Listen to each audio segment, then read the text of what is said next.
మాత్రమే. అంబేద్కర్ గారు ఎక్కడ? కొలంబియాలో చదువుకున్నాడు, లండన్లో చదువుకున్నాడు.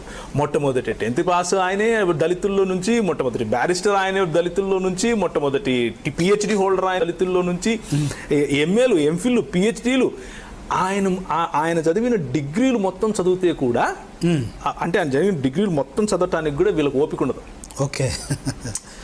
ఆయన పేరు పక్కన రాసేది. ఆయనకు కాంపిటేటివ్గా నిలబడటానికి దేశంలోనే లేరు. మరి ఆయన ఆప్షన్ ఉంది వాళ్ళకు. ఇంకొక కారణం ఏంటి అని అంటే, అంబేద్కర్ గారికి ఉన్నటువంటి ఆ స్థితిగతులు, ఆయనకున్నటువంటి ఆ పాపులారిటీని వీళ్ళు అండర్మైన్ చేయలేకపోయారు.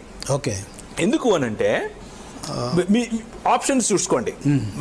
జవహర్లాల్ నెహ్రూ గారు, గాంధీ గారు, తిలక్ గారు, పటేల్ గారు, వీళ్ళందరిలో ఎవరికి చదువు ఉంది? ఎవరు కూర్చొని రాయగలుగుతారు? ఎవరు నెగోసియేట్ చేయగలుగుతారు? ఇంత పెద్ద దేశానికి కావలసినటువంటి ఇన్ని కల్చర్స్, ఇన్ని భాషలు, వీళ్ళదేంటి? ఒకే భాష ఉండాలి, ఒకే దేశం ఉండాలి, ఒకే మతం ఉండాలి.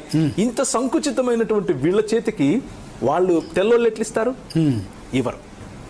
సో ఈయనకి ఇచ్చింది వీళ్ళు కాదు, తెల్లోళ్ళు ఇచ్చారు. వీళ్ళ దగ్గర ఆప్షన్ లేదు. ఈయనకి ఎందుకు ఇస్తామని కొట్లాడిన వాళ్ళు కూడా ఉన్నారు. కొట్లాడిన వాళ్ళు ఉంటే కూడా ఆయన అంబేద్కర్ గారికి ఉన్న ఎక్స్పీరియన్స్కి, ఆయనకున్నటువంటి దాన్ని విప్లవాత్మకమైన ఐడియాస్ ముందు వీళ్ళు నిలబడలేకపోయారు. వీళ్ళు బయటికి వెళ్ళారు, బయట వాళ్ళ దగ్గరికి వెళ్ళారు, కాన్స్టిట్యూషన్ రాయడానికి కన్సల్టెంట్ చేయడానికి వెళ్ళారు. వాళ్ళు చెప్పింది ఏంటంటే, మీ దగ్గర అంబేద్కర్ని పెట్టుకుని మీరు మా దగ్గర రావటం ఏంటి?